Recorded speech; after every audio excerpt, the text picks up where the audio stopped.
நண்பர்களே, அன்பான வணக்கங்கள். இன்றைய காலகட்டத்தில் பார்த்தோம்னா புறம் பேசுவது என்பது ஒரு பொழுதுபோக்காவே மாறிவிட்டது என்று சொன்னால் அது மிகையாகாது.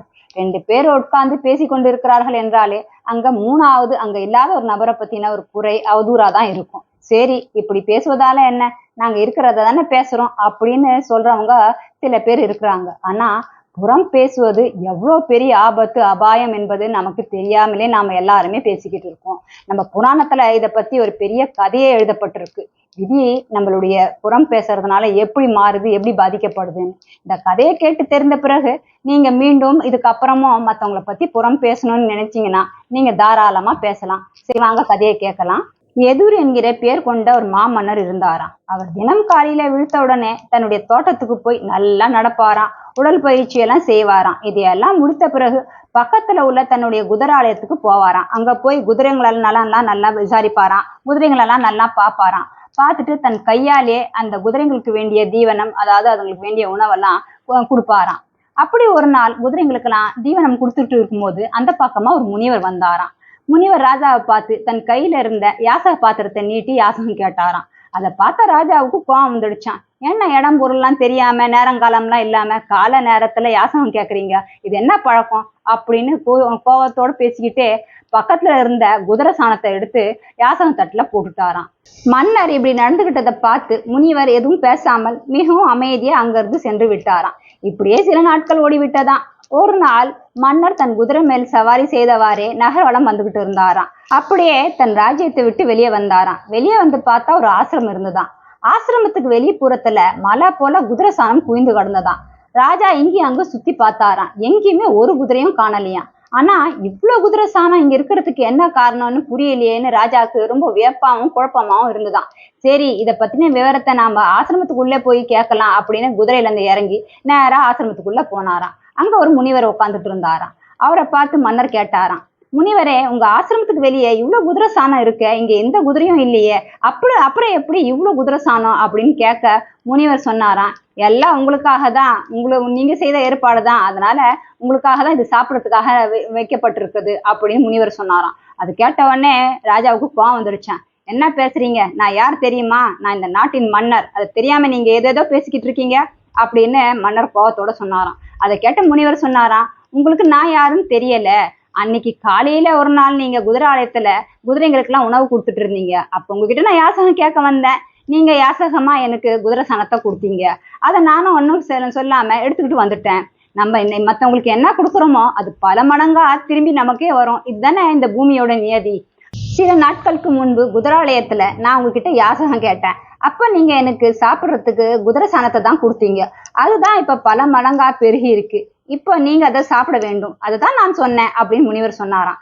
அப்பதான் மன்னருக்கு புரிந்ததாம் அவர் செய்த தவறு என்னன்னு. மன்னர் பயந்து போனாராம். பயந்து முனிவர் காலில் விழுந்தாராம். காலில் விழுந்து மன்னிப்பு கேட்டாராம். மன்னிப்பு கேட்டுட்டு, முனிவரே, என்னை மன்னித்திடுங்க, நான் தெரியாம தவறு செஞ்சுட்டேன், இது மிகப்பெரிய தவறு, மிகப்பெரிய பாவம், நான் இப்ப புரிஞ்சுக்கிட்டேன், என் தவறை நான் உணர்றேன், இதுக்கு பரிகாரம் எதனா இருந்தா சொல்லுங்களேன் அப்படின்னு முனிவர்கிட்ட கேட்டாராம்.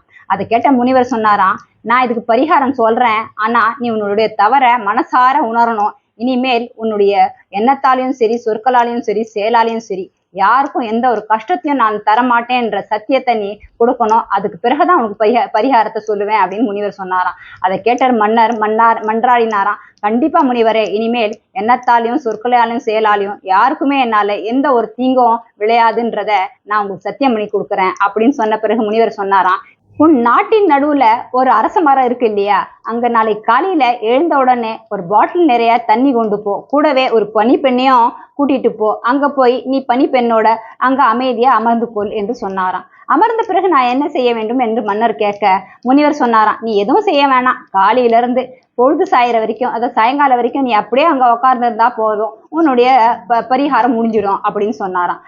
ராஜாவும் முனிவர் கூறியது போலவே அரச மரத்தின் கீழே ஒரு பாட்டில் நிறைய தண்ணீரும் ஒரு பனிப்பெண்ணையும் கூட்டிட்டு போய் அங்கு அமர்ந்து கொண்டாராம்.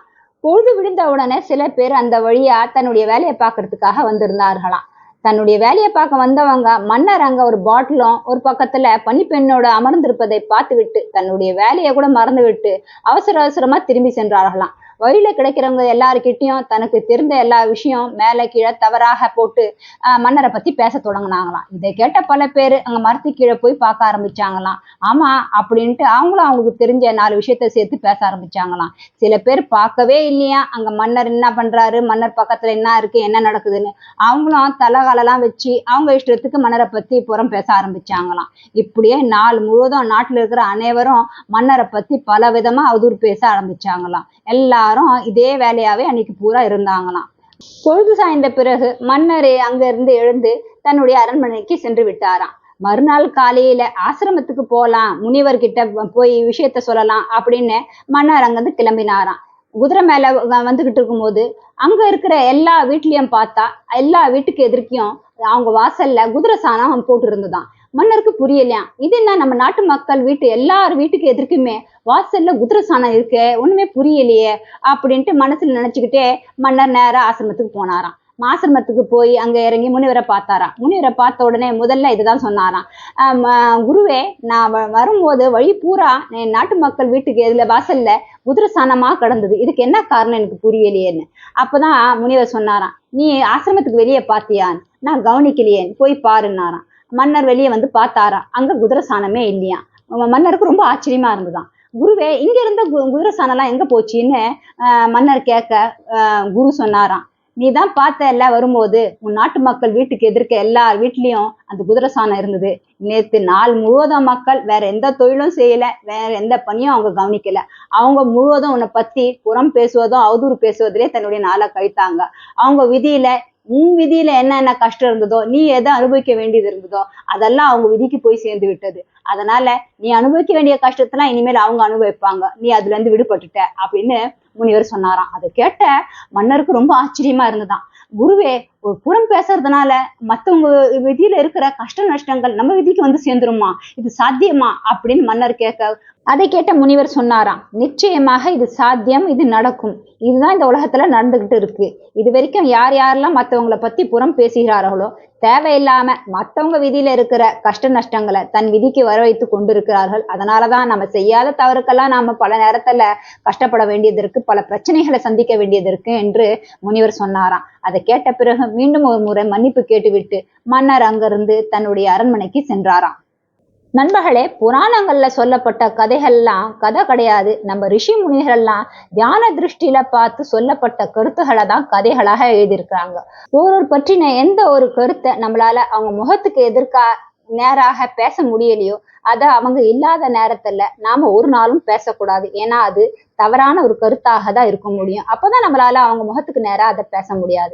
இன்னைக்கு பொழுதுபோக்கு என்ற பேர்ல நம்ம பார்த்தோம்னா சினிமா பிரபலங்கள், அரசியல்வாதிகள், ஸ்போர்ட்ஸ் மேன், நம்மளுடைய உறவினர்கள், நண்பர்கள், சக ஊழியர்கள் இவங்களை பத்தியெல்லாம் தெரிஞ்சோ தெரியாதோ அறிந்தோ அறியாதோ பல புறங்களை பேசிக்கிட்டே இருக்கிறோம். இதனால அவங்களுக்கெல்லாம் எந்த பாதிப்பும் இல்லை. ஆனா அவங்க விதியில அவங்க அனுபவிக்க வேண்டிய பல கஷ்டங்கள், நஷ்டங்கள், பிரச்சனைகள்லாம் நம்ம விதிக்கு வந்து சேர்ந்து விடும்.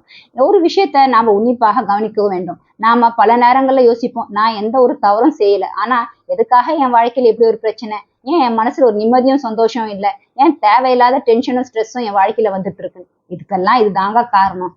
நண்பர்களே, இன்றையில இருந்து ஒரு சத்திய பிரமாணம் அல்லது ஒரு உறுதிமொழி எடுப்போம். எந்த காரணத்துக்காகவும் யாரை பற்றியும் புறம் கூறுவதோ அல்லது அவதூறு பரப்புற காரியத்தை நாம ஒரு நாளும் செய்ய மாட்டோம். நண்பர்களே, நம்ம விதியில நமக்கே அனுபவிக்க வேண்டிய பல கஷ்ட நஷ்டங்கள் இருக்கும் போது தேவையில்லாத மத்தவங்க விதியில இருக்கிற கஷ்ட நஷ்டத்தை எதுக்காக நம்ம விதிக்கு கொண்டு வந்து சேர்க்கணும். இதை புரிந்து கொண்டால் வாழ்க்கை இனிமையாக இருக்கும். மீண்டும் இது போல பயனுள்ள கதைகளுடன் உங்களை சந்திக்கிறேன். பிடித்திருந்தால் லைக், ஷேர் அண்ட் சப்ஸ்கிரைப் பண்ணுங்க. உங்களுடைய கருத்துக்களையும் மறக்காம சொல்லுங்க. நன்றி. ஓம் சாந்தி.